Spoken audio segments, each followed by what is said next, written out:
Assalamu alaikum students, my name is Iram Khan and I am your English teacher. I am going to teach you new Oxford Modern English Book 5. The next lesson we are going to study is Shabbir Sharif and Nishan-e-Haider. So who was Shabbir Sharif? 11 people in our combat between Pakistan and India जो हमारी war हुई थी, अभी तक 11 लोगों को निशान-ए-हैदर मिला है and major Shabbir Sharif was one of them.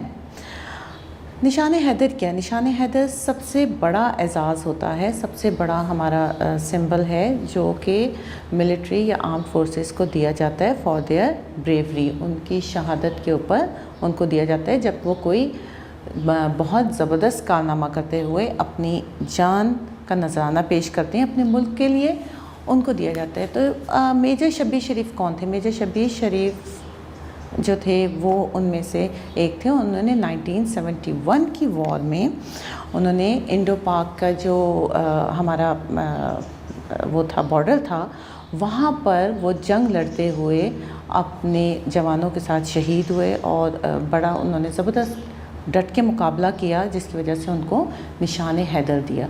और वैसे भी वो बड़े ज़बरदस्त एक कैडेट रहे हैं, अपने सोर्ड ऑफ ऑनर उनको मिल चुका है और बाकी भी उनको और भी बहुत से एजाज़ात मिले हैं और वो मिलिट्री के पहले थे जिनको सितारे इम्तियाज़ भी मिला है और निशान-ए-हैदर भी मिला है। तो आज हम उनके बारे में पढ़ेंगे और हम पढ़ेंगे कि जो जितने भी मिलिट्री अवार्ड्स होते हैं उनके हिरार्की क्या है और जितने भी हमारे जो फ़ौज में वो हैं डेजिग्नेशंस हैं उनकी हिरार्की क्या, आज हम उनके बारे में पढ़ेंगे। So let's start the reading. Do you remember about major Shabbir Sharif and the Nishan-e-Haider? Do you remember reading about Major Aziz Bhatti and Nishan-e-Haider military award in grade 4? अच्छा, ग्रेड 4 में आप लोगों ने पढ़ा होगा मेजर अजीज़ भट्टी के बारे में और निशान-ए-हैदर के बारे में। It is the highest award that a member of arm forces can receive. ये मैंने आपको जैसे बताया कि ये सबसे बड़ा अवार्ड होता है जो कि एक आर्म फोर्सेस में से या हमारे फ़ौज में से दिया जाता है सबको। It is given on act of bravery during combat and only a select few have been awarded it. ये किस लिए दिया जाता है? कॉम्बैट का मतलब होता है वॉर, जंग के दौरान जो हमारी आर्मी होती है, जो हमारे आर्म फोर्सेस होते हैं, और वो कोई भी ऐसा कोई नुमाया कारनामा करते हैं उसके लिए उनको दिया जाता है और बहुत सिलेक्टिव लोगों को दिया जाता है, हर किसी को नहीं देते। Such as Raja Aziz Bhatti, Tufail Mohammad and others. इनमें से राजा अजीज़ भट्टी हैं और तुफ़ैल मोहम्मद हैं और बहुत से लोग हैं, 11 अफराद हैं जिनको दिया गया अभी तक। One of the select few in major Mohammad Shabbir Sharif the Nishan-e-Haider. अच्छा जी, और उन कुछ लोगों में से मेजर शब्बीर शरीफ को भी दिया गया। अच्छा जी, निशान-ए-हैदर, अब ये स्टोरी हम इनकी सुनते हैं कि इनको निशान-ए-हैदर आखिर क्यों दिया गया। द इंडो पाक war of 1971 lasted only 13 days. It was one of the shortest war in history, but many people were injured, killed and displaced during it. अच्छा, 1971 की जो इंडिया पाकिस्तान की जो वॉर थी वो 13 डेज़ तक चली थी और 1971 में हमारा जो बांग्लादेश है, it was the part of Pakistan at that time, वो अलग हो गया था, वो एक सेपरेट कंट्री हो गया था। लेकिन इस लड़ाई में ये जो लड़ाई थी इसमें बहुत से लोग और बहुत से जो लोग थे वो ज़ख्मी हुए थे, बहुत से लोग मारे गए थे और बहुत से लोग मिसप्लेस हो गए थे, उनका पता नहीं चल सका कि वो कहाँ गए। During the war major Shabbir Sharif was ordered to lead his company of soldier on a mission to take control of an area of land near what is now the western border between the two countries. अच्छा, अब उस वक्त major Shabbir शरीफ को उन्होंने कहा था कि अपनी बटालियन को लेकर जाएं और वहाँ पर एक मिशन उनको दिया गया था कि उन्होंने वो एरिया कैप्चर करना है जो कि इस वक्त हमारा मगरबी बॉर्डर कहलाता है 2 कंट्रीज़ का, यानी बांग्लादेश और पाकिस्तान का। वो पहले जो था वो इंडिया पाकिस्तान का बॉर्डर था। Major Shabir Sharif led his company to meet their target and then held off attack from the other side. Major Shabbir Sharif जो थे उन्होंने अपनी कंपनी काफ़ी उनको टारगेट किया गया और target and then held off attack from other side. इसके बाद उनको काफ़ी ज़्यादा अटैक्स जो हैं वो काफ़ी ज़्यादा उनके ऊपर हमले किए गए अदर साइड की तरफ, यानी दूसरी तरफ से काफ़ी ज़्यादा हमले उनके ऊपर किए गए। A few days later they came under the attack again. फिर कुछ दिन जो है वो खामोशी हो गई, फिर दोबारा से उन लोगों ने जो है अटैक्स करना शुरू कर दिए। This time the strike came from the air as well as the ground forces. अच्छा, अब जो अटैक्स थे, अब जो उनके ऊपर हमले हो रहे थे वो बाय एयर, यानी एयर फोर्सेस भी उनकी इंडिया की कर रही थी और वह ज़मीनी हमले भी हो रहे थे। During this battle, when a gunner from his company was injured, Major Shabir Sharif stabbed into take over. अच्छा, इसके बाद क्या हुआ कि उनके जो गनर थे, उनका जो एक गनमैन था जो सामने उसको तैनात किया गया था उसको, वो एकदम से ज़ख्मी हो गया और फिर इसके बाद मेजर शबीर शरीफ हैं उन्होंने उसको हटाया और ख़ुद उस गन को चलाने के लिए आ गए। It was while he was firing at the approaching tanks that he was hit and he was hit and killed. जिस वक्त उनकी शहादत हुई वो क्या था कि जो टैंक उनकी तरफ आ रहा था वो उनको उस गन से अटैक कर रहे थे, गोलियां चला रहे थे, तो अचानक उनको एक बम का वो तोप का गोला लगा और इनकी शहादत हो गई। He was awarded the निशान Haider for his bravery during the battle. उनको इस वजह से निशान हैदर मिला क्योंकि आखिरी वक्त तक वो लड़ते रहे और उन्होंने इस बात की परवाह नहीं की कि मैं किसी और सोल्जर को मैं आगे भेज दूँ उसको लीड करने के लिए। वो ख़ुद मैदान में आगे आ गए और उन्होंने गनमैन को पीछे करके ख़ुद मैदान में आगे आ गए और इसके बाद अचानक जब वो तोप का उनको गोला लगा तो वो उनकी शहादत हो गई। अदर की इन्फॉर्मेशन, अच्छा इनके बारे में अदर जो इनकी की इन्फॉर्मेशन है वो क्या है? On completion of his training he was awarded to the sword of honour. अच्छा, सोर्ड ऑफ ऑनर होती क्या है? सोर्ड ऑफ ऑनर जो होती है वो आप पूरी ट्रेनिंग के दौरान एक कैडेट हर चीज़ में आगे होता है और हर चीज़ में वो मतलब लीड करता है और कंपटीशन जो है वो जीतता है, हर कंपटीशन में वो लीड करता है, वो जीतता है, तो उसको सोर्ड ऑफ ऑनर दी जाती है थ्रू आउट हिज ट्रेनिंग जब वो बेस्ट कैडेट रहता है। तो ये इसका मतलब है कि ये बेस्ट कैडेट रहे होंगे इसीलिए इनको सोर्ड ऑफ ऑनर मिली। He was the only person to receive both the Nishan Haider and सितारा जुर्रत। ये वाहिद शख्स हैं जिनको सितारा जुर्रत भी मिला है और निशान हैदर भी मिला है।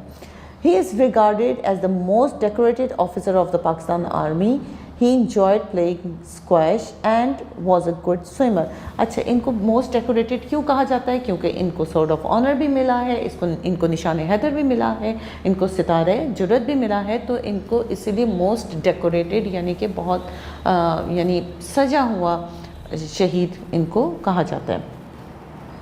ही इंजॉयड प्लेइंग स्क्वाश। अच्छा, स्क्वाश जो है वो गेम होती है, एक टेनिस की तरह की होती है, वो कमरे के अंदर खेली जाती है by hitting the ball on the wall, और एक बहुत अच्छे गुड स्विमर भी थे। अच्छा, इनकी फैक्ट फाइल क्या है कि he was born on 28 April 1943 in Kunjah, Gujrat district. Kunjah की जो गुजरात की जो डिस्ट्रिक्ट थी इंडिया में, ये वहाँ पे पैदा हुए थे और इन्होंने ही वॉज डाइड इन 6 दिसंबर 1971। 6 दिसंबर 1971 को इनकी शहादत हो गई थी। आर्मी सर्विसेज कब थी? 1961 से 1971, ओनली फॉर 10 ईयर्स। ये सिर्फ 10 साल इन्होंने जो है वो आर्मी सर्विस ज्वाइन की, 1961 से 1971। 1971 में इनकी शहादत हो गई थी in the 6th battalion of the frontier force regiment. इनकी रेजिमेंट कौन सी थी? फ्रंटियर फोर्स रेजिमेंट थी और इनकी 6th बटालियन थी। अवार्ड कौन कौन से इनको मिले? सोर्ड ऑफ ऑनर मिला, सितारा जुर्रत मिला और निशान हैदर मिला। इन अवार्ड्स की वजह से he was known as the most decorated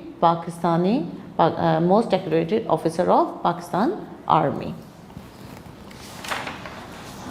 अच्छा, more about the arm forces. हम लोग अब इनके बारे में तो शबीर शरीफ साहब के बारे में तो हम लोगों ने पढ़ लिया। अब हम लोग थोड़ा सा आर्म फोर्सेस के बारे में, अपनी फ़ौज के बारे में थोड़ा बहुत हम लोग जानेंगे कि कितनी जो आर्म फोर्सेस हैं उनमें क्या क्या कौन कौन से पोस्ट होती हैं, कौन कौन से उनमें ओहदे होते हैं। Most countries have at least some armed forces. Pakistan has huge number of army, navy and military personnel. अच्छा जी, हम जो जो कंट्रीज़ होते हैं उनमें बड़ी थोड़ी सी उनके फ़ौजें होती हैं, लेकिन पाकिस्तान के पास बहुत बड़ी फ़ौज है। आर्मी, उनकी आर्मी भी है, नेवी भी है और मिलिट्री पर्सनल्स भी हमारे बहुत हैं। This is because our population and territories का मतलब होता है हमारी हदूद, हमारा एरिया, हमारे रीजन की वजह से हमारी जो फ़ौज है वो ज़्यादा है। हमारी पॉपुलेशन भी पॉपुलेशन की वजह से भी ज़्यादा है, क्योंकि लोग ज़्यादा हैं तो आर्मी में ज़्यादा लोग भी ज़्यादा जाएंगे।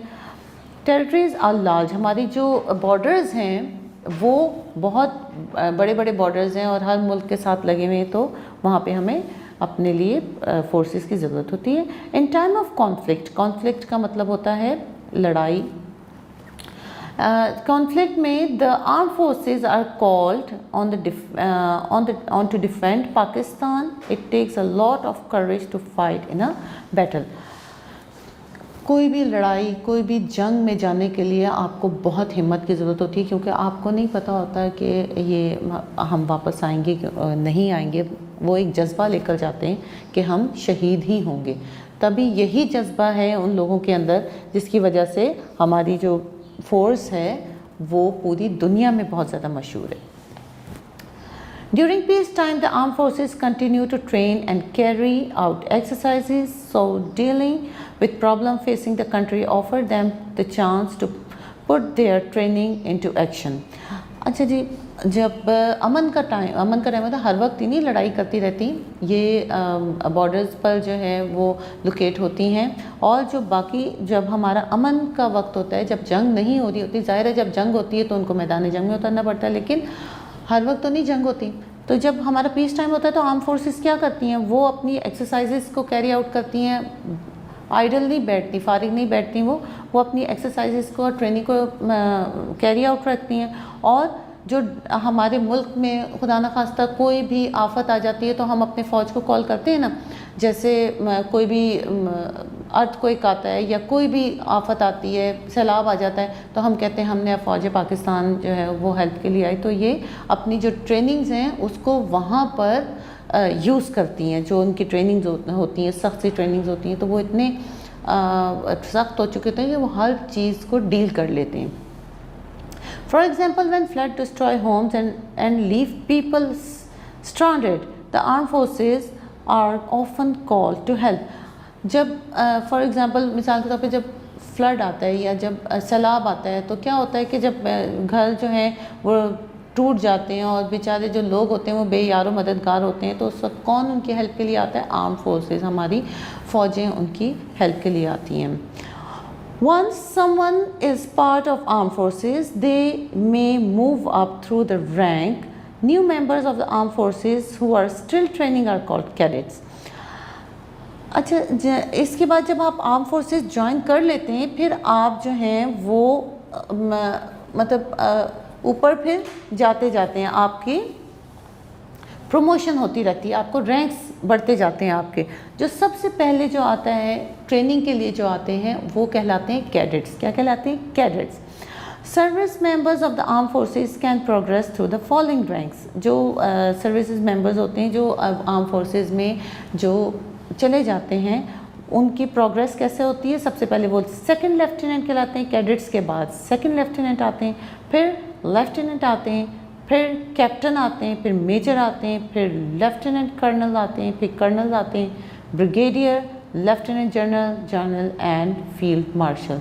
ये फील्ड मार्शल सबसे ऊंचा या सबसे बड़ा ओहदा होता है, ठीक है। किस तरह होते हैं, सबसे पहले कैडेट्स आते हैं, फिर इसके बाद लेफ्टिनेंट, सेकंड लेफ्टिनेंट, फिर लेफ्टिनेंट, फिर कैप्टन, फिर मेजर, फिर lieutenant colonel, colonel, brigadier, lieutenant general, general and field marshal.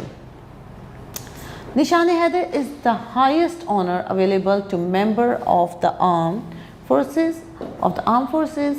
Nishan Haider means emblem of lion. निशान हैदर क्यों दिया जाता है कि जो सबसे बड़ा ऑनर जो है वो क्या कहलाता है, वो निशान हैदर कहलाता है। और इसका मतलब क्या होता है कि emblem of lion, the symbol of lion. The second and third highest honour is Hilal Jurat, crescent of courage. सबसे जो निशान हैदर के बाद जो सेकंड जो और थर्ड होता है वो क्या कहलाता है, Hilal Jurat, crescent of courage, and then Sitara Jurat, stars of courage. ये सेकंड जो होता है वो क्रिसेंट ऑफ करेज यानी हिलाल जुर्रत, और जो थर्ड होता है वो सितारा जुर्रत कहलाता है।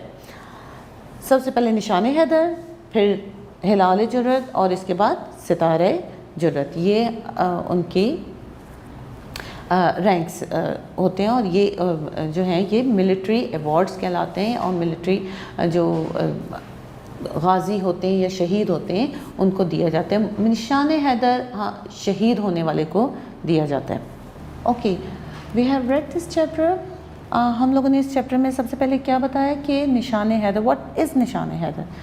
If someone asks you what is Nishan Haidar, so you can answer it easily that it is the highest military award given to those who sacrifice their lives for the country. और इसका मतलब क्या होता है, it means the emblem of lion, lion का symbol, शेर का निशान।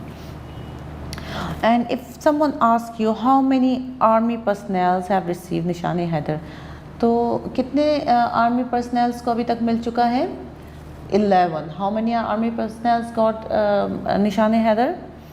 Till now, 11 personnel have received Nishan Haidar. And if someone asks you for how many days Indo-Pak war of 1971 lasted, तो हम लोगों ने यहाँ पे पढ़ा है कि it was lasted only for 13 days. It was called the most shortest war. अच्छा जी, what is sword of honor? अगर यहाँ पे आपको जो है कॉम्प्रिहेंशन आ जाता है और वो आपसे पूछते हैं कि ये सोर्ड ऑफ ऑनर क्या है, what is sword of honour, तो आप इसका बड़े अच्छे से इसको बता सकते हैं कि it is given to the cadet for his or her overall best performance during the training. Training के दौरान जो बेस्ट परफॉर्मेंस होती है उसके लिए उनको सोर्ड ऑफ ऑनर दिया जाता है। और यार हर किसी कैडेट को नहीं दिया जाता, जो थ्रू आउट ट्रेनिंग में बेस्ट अपना आउटकम देता है उसी को ये लोग सोर्ड ऑफ ऑनर देते हैं। अच्छा, let's move towards the question answers. Why do you think that medals are awarded to the people in the arm forces. Arm forces में मेडल्स क्यों अवॉर्ड किए जाते हैं, ये अभी हम लोगों ने क्वेश्चन में पढ़ा है कि the medals are awarded to the arm forces personnel because of their bravery, courage and sacrifices their life for the country. उनकी जो कुर्बानियाँ हैं, उनकी जो करेज है, उनकी जो बहादुरी है, हिम्मत है, हौसला है, उनके लिए उनको निशान हैदर या कोई भी अवार्ड उनको दिया जाता है। Next is what do we associate with lions the crescent shape and stars which make them good choices for the names of the medals। अच्छा, ये इनको हम क्यों कहा जाता है कि ये लॉइन है और ये क्रिसेंट है और ये स्टार्स है, तो ये किस लिए दिए जाते हैं। देखिए, ये सिंबल्स होते हैं और ये सिंबल्स होते हैं the symbols of medals like lion is associated with courage and bravery. Lion जो है जाहिर सी बात है वो एक ब्रेवरी की, एक बहादुरी की निशानी है, तो उसको इसलिए निशान हैदर को it's called the emblem of lion. And crescent and star is associated with brightness and height. जो क्रिसेंट और स्टार है, जो चांद हमारे झंडे पे भी बना हुआ है, वो क्रिसेंट कहलाता है। क्रिसेंट और स्टार किस चीज़ की निशानी होती है? ब्राइटनेस की और हाइट की और ग्लोरी की। आपको ये in the sense of respect आपको दिए जाते हैं। और ये तीनों एम्बलम की ये जो तीनों जो मेडल्स हैं इनकी ये खुसूसियात होती हैं कि एक जो है जो निशान हैदर है उसको हम लोग ब्रेवरी से रिलेट करते हैं, क्रिसेंट को और स्टार को हम लोग ब्राइटनेस से, हाइट से और ग्लोरी से रिलेट करते हैं। आई थिंक आप लोगों को बहुत अच्छे से समझ में आया होगा हमारा जो लेसन 2 है शबीर शरीफ एंड निशान हैदर। मैंने आप लोगों को कॉम्बैट का मतलब बताया था। कॉम्बैट का मतलब होता है वॉर, मतलब जंग। स्ट्राइक का मतलब होता है किसी चीज़ को हिट करना। ऑनर, इज़्ज़त, रिस्पेक्ट, ग्लोरी। टेरिटरीज हमारे बॉर्डर्स, हमारा एरिया, हमारा रीजन। एम्बलम का मतलब होता है symbol. So these are the new words which are introduced in this specific unit. मेरा ख्याल है आपको बहुत अच्छे से समझ आएगा। देखिए थॉरली स्टडी कीजिएगा, क्योंकि अगर आप लोगों को ये पेपर्स में आ जाता है कॉम्प्रिहेंशन, तो आप लोगों को जो है वो क्वेश्चन के आंसर करने में या इसके एमसीक्यूज करने में, अटेम्प्ट करने में आसानी हो। इसलिए इसको बहुत थॉरली स्टडी कीजिएगा ताकि आप लोगों को एक एक चीज़ का, जब आप लोगों को यही नहीं पता होगा कि यूनिट कौन सी यूनिट से पैराग्राफ आया, तो you can't answer the questions. अच्छा जी, अब हम अपने ग्रामर के पोर्शन की तरफ चलते हैं। Next grammar lecture is about story writing. Now what is story writing? Story writing it's a narration of real और इमेजनरी इवेंट्स। जो आपके इमेजनरी या रियल कोई भी इवेंट्स होते हैं, जब आप उसको बयान करते हैं तो डेट्स अ स्टोरी। अब अगर घर जाके अपने मामा को या पेरेंट्स को अपने स्कूल के बारे में कोई वाक़या बताते हैं, इट्स आल्सो स्टोरी। और जब आप किसी चीज़ को देखते हैं और वो जाके किसी को बताते हैं, वो भी स्टोरी कहलाता है। तो स्टोरी क्या होती है कि रियल या इमेजिनरी इवेंट्स के बारे में नरेट करना, यानी कि लिखना, ये स्टोरी कहलाते हैं। एक स्टोरी में 5 एलिमेंट्स का होना, 5 चीज़ों का होना ज़रूरी है। सबसे पहले उसकी सेटिंग, वो कहाँ सेट हो रही है। जब हम लोग कोई स्टोरी लिखने लगते हैं तो हमें सबसे पहले उसके एलिमेंट्स का ख्याल रखना चाहिए कि हम लोग जब स्टोरी अगर हम राइट करने लगे, चलिए हम लोग बयान कर दी वो, तो हम लोग उसका ख्याल नहीं रखेंगे कि हम कहाँ बैठे हैं, क्या है क्या नहीं है। लेकिन जब हम कुछ चीज़ नरेट करते हैं तो हम उसका एक सीक्वेंस लेके चलते हैं, हम उसको सीक्वेंसली लिखते हैं। अगर हम उसको सीक्वेंसली नहीं लिखेंगे, ना आपकी स्टोरी किसी को समझ में आएगी, ना ही आपको ख़ुद को वो स्टोरी याद रहेगी। तो उसका एक सीक्वेंस होना चाहिए। तो उसके सीक्वेंस को लिखने के लिए हमें सबसे पहले जो एलिमेंट्स चाहिए होते हैं, जो चीज़ें चाहिए होती हैं, वो क्या होती हैं? जो basic elements of the stories क्या हैं? सबसे पहले होती है सेटिंग। सेटिंग क्या होती है कि where the story takes place. अब मिसाल के तौर पे मैं if I ask you to write the story about your first year, write the story about your school event, or write anything about your school event or the fun fair. तो सबसे पहले आप लोगों ने सेटिंग देखनी है कि आप लोगों ने जो इवेंट है वो कहाँ पर हो रहा है। अगर आपकी ये स्कूल में हो रहा है तो फिर आपने उसको स्कूल के जो सेटिंग है वो कहाँ पे स्टोरी जो है वो हो रही है, स्कूल में। फन फेयर है आपके स्कूल में, तो आपने अपनी स्टोरी बयान करनी है, तो आपने पहले सेटिंग बनानी है कि मेरी सेटिंग कहाँ है कि स्कूल में आपके हो रही है। स्कूल में कौन से? आपके हॉल के अंदर।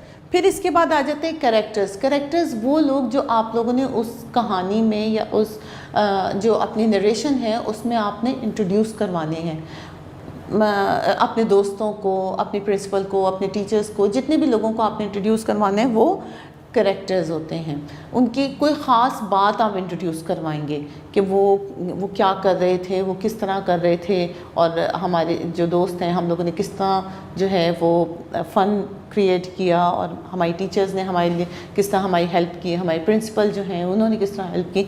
तो वो जितने भी कैरेक्टर्स आप इंट्रोड्यूस करवा रहे हैं वो कैरेक्टर्स वो इसमें स्टोरी में लाजमी होते हैं। फिर आता है प्लॉट मतलब जो आपकी सेटिंग है, मिसाल के तौर पे आपने अपने फ़न फेयर के बारे में लिख रहे हैं, नरेट कर रहे हैं एक स्टोरी, तो आप लोगों ने कहाँ कहाँ वो प्लॉटिंग की है। मिसाल एक आपने इवेंट आपका प्लॉट हुआ हॉल के अंदर, फिर नेक्स्ट आपका जो है वो ग्राउंड में हुआ, तो ये सारे प्लॉट्स होंगे जहाँ जहाँ आपके इवेंट्स या आपकी स्टोरी आपको लेकर जा रही है। फिर आ जाता है कॉन्फ्लिक्ट का मतलब होता है प्रॉब्लम्स बिटवीन द कैरेक्टर्स। अब जब आपकी स्टोरी में कोई कॉन्फ्लिक्ट ही नहीं होगा, कोई आपकी स्टोरी में जो है वो क्लू ही नहीं होगा, तो फिर वो स्टोरी मज़े की नहीं होगी। जैसे मिसाल के तौर पे मैं कहूँ कि मैं स्कूल गई और फिर मैं स्कूल से वापस आ गई, मैं सो गई, that's not a story. Story क्या होगी? स्टोरी होगी जब कि मेरी कोई हैपनिंग होगी। जैसे मैं कहूँ कि मैं स्कूल जा रही थी, एकदम से मैंने देखा कि एक कार जो है वो बहुत तेज़ी से मूव करती हुई आ रही है, और इसके बाद उसने it hits a truck and suddenly the accident occurred, and the people around them, they just came and then they take out the boy from the car। तो ये एक स्टोरी क्रिएट हो जाएगी कि वो एक मैंने उसमें एक हैपनिंग डाल दी है। तो जो कॉन्फ्लिक्ट होता है, जो हैपनिंग होती है, वो बिटवीन टू कैरेक्टर्स भी हो सकती है, या आपकी जो वो होती है टर्निंग पॉइंट जो होता है आपकी स्टोरी में जो होता है, या टीज़र जो होता है, उसको हम लोग कॉन्फ्लिक्ट के तौर पर लेते हैं। फिर इसके बाद थीम आ जाती है। थीम, आपने उस स्टोरी में से क्या सबक लिया। जो आपकी स्टोरी है, जो भी आपने लिखा है, अगर आपने उसमें कॉन्फ्लिक्ट ज़ाहिर किया, तो फिर उस कॉन्फ्लिक्ट्स में से आपने क्या सबक किया, क्या आप लोगों ने उसमें से मॉरल लेसन लिया, वो जो हिस्सा होता है वो ज़रूरी होता है। ये चीज़ें अगर स्टोरी में हो तो स्टोरी बहुत इंटरेस्टिंग हो जाती है और मज़ेदार हो जाती है। फॉर एग्ज़ाम्पल मैं आपको कहूँ कि the ant and a dove, there was ant and a dove, they lived in a jungle and they lived happily. This is not the story. Story क्या है कि जी there is a ant, she was trying to cross the river and suddenly she drowned, our dove was sitting over there। ये conflict आ गया कि Dove जो है वो सारा सिनेरियो देख रही थी, अब ये हैपनिंग आ गई। she took out one of the leaf and she saved the life of ant। अब यहाँ पर ये देखिए, ये कॉन्फ्लिक्ट आ गया और इस कॉन्फ्लिक्ट का सोल्यूशन भी आ गया, ठीक है। Then one day what happen, फिर एक आपने स्टोरी का वो बताया कि वन डे व्हाट हैपन कि a hunter came and he tried to target the dove, but the ant was watching all those things, or the ant bit the hunter and he missed his target and the dove flew away।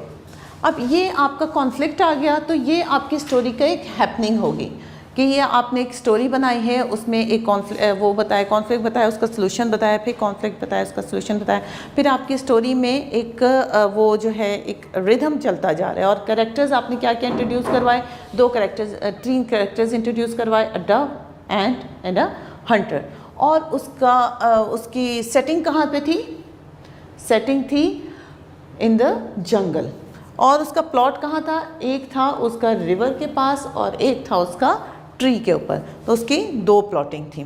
और उसमें से आपको lesson क्या मिला, उसकी theme क्या थी कि if you do good to someone then the good comes back to you.